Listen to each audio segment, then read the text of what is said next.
Okay, so this is the fifth video. All right, I'm going to review part three, okay, of the essay.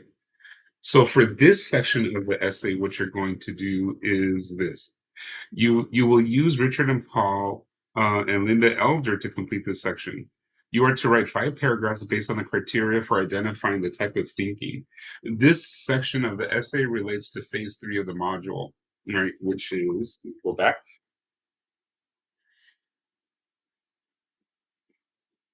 this right here.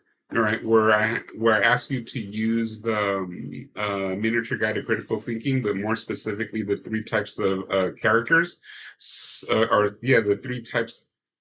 Sorry, let me get the book. I miswrote it. Sorry, yeah, sorry, the 3 types of characters. I don't know why it looks strange. Sorry about that.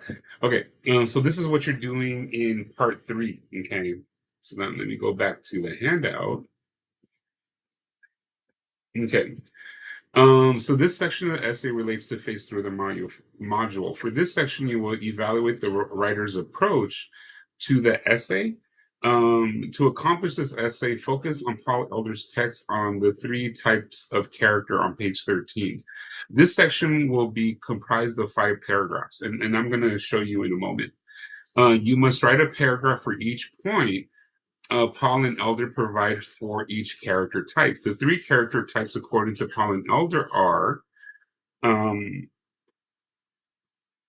sorry about here you go. Okay.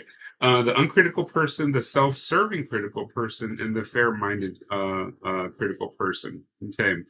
Each heading has a specific descriptor characterizing each critical thinking category.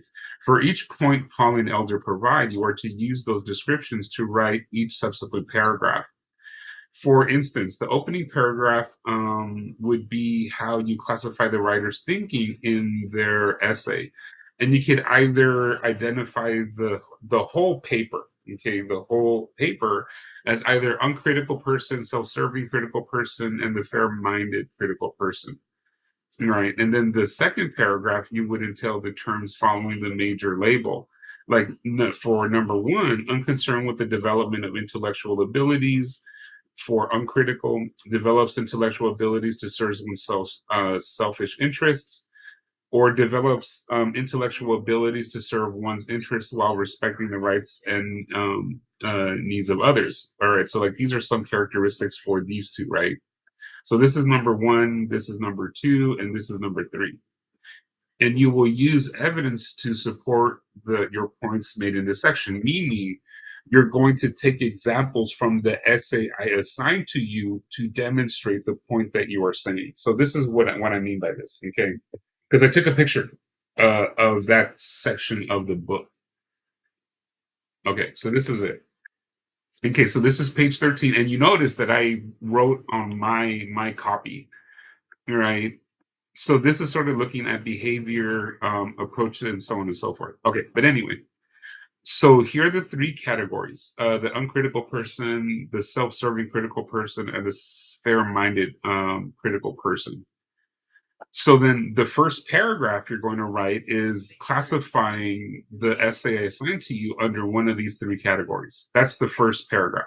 Remember, 4 sentences. Sorry, 4 sentences. The second sentence, you're going to use these terms or descriptors for each category of type of thinking that Paul and Elder identified. For an uncritical person, that would be unconcerned with the development of intellectual abilities. So if you notice this in the essay, you must be clear and concise as to why you're using this classification versus this and this, but also using these descriptors, right? And you have to show that this actually exists in the paper that you are evaluating. And you would do the same thing if you identified the writer's essay as and the writer, sorry, the self-serving critical person, and see develops intellectual abilities to serve one's selfish interests without regard to the rights and needs of others, right? So then if you identify this type, right, or this characteristics based on this category, then you need to show the evidence as to why this is a good indication to your essay that you select that I assign to you. The same thing for fair-minded critical person. It develops intellectual abilities to serve one's interests while respecting the rights of others and needs and right the rights and needs of others. So if you notice this type of writing in the essay, then you would provide examples of how this can be identified in the essay.